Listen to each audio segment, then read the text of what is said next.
Hello friends, welcome to உணவே உயிர். இன்றைக்கி நம்ம பார்க்க போகிறது எதிர்ப்பு சக்தியை அதிகப்படுத்தக்கூடிய 2 ரெசிபி தான் நம்ம பார்க்க போகிறோம். ஒன்று வந்து மஞ்சத்தூள் பால், இன்னொன்று வந்து மஞ்சத்தூளை வச்சு ஒரு மருந்து ரெடி பண்ண போகிறோம். அதை எப்படி பண்ணுறதுன்னு பார்த்துடலாம்.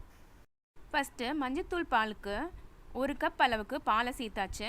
அதில் அரை கப் அளவுக்கு தண்ணியும் நம்ம சேர்த்துடலாம்.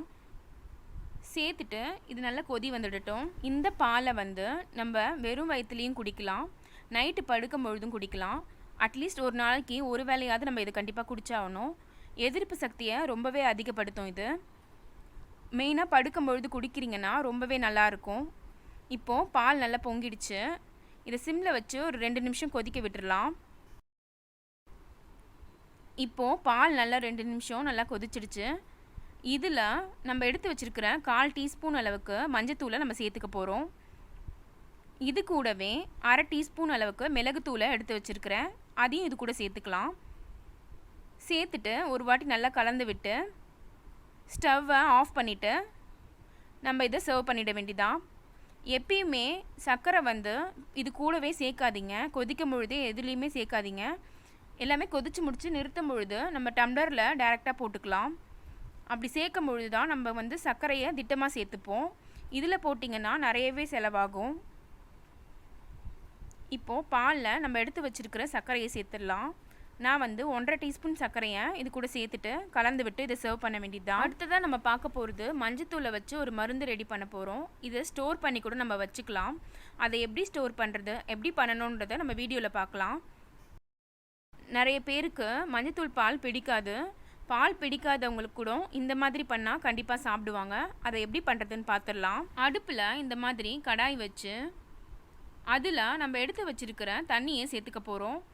நான் வந்து 1.5 கப் அளவுக்கு தண்ணியை சேர்த்துருக்கிறேன். நம்ம சேர்த்துருக்கிற 1 கப் வந்து 200 ml கணக்கு வருது.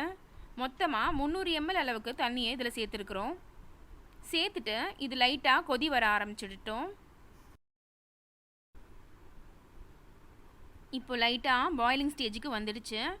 இதில் நம்ம எடுத்து வச்சுருக்கிற 1 டீஸ்பூன் மஞ்சத்தூளை நம்ம சேர்த்துருக்குறோம். இது கூடவே பொடியாக அரிஞ்சு எடுத்து வச்சுருக்கிற இஞ்சியை அரை டேபிள் ஸ்பூனை சேர்த்துக்கலாம். இது கூடவே நம்ம எடுத்து வச்சுருக்கிற மிளகுத்தூள் அரை டீஸ்பூனை நம்ம சேர்த்துக்க போகிறோம். இது கூடவே நம்ம பிழிஞ்சு எடுத்து வச்சுருக்கிற அரை எலுமிச்சை பழத்தோட சாறை இது கூட சேர்த்துக்கலாம். இது கூட நம்ம எடுத்து வச்சுருக்கிற 1 டீஸ்பூன் தேனை நம்ம சேர்த்துக்க போகிறோம். சேர்த்துட்டு எல்லாத்தையும் நல்லா கலந்து விட்டுடலாம்.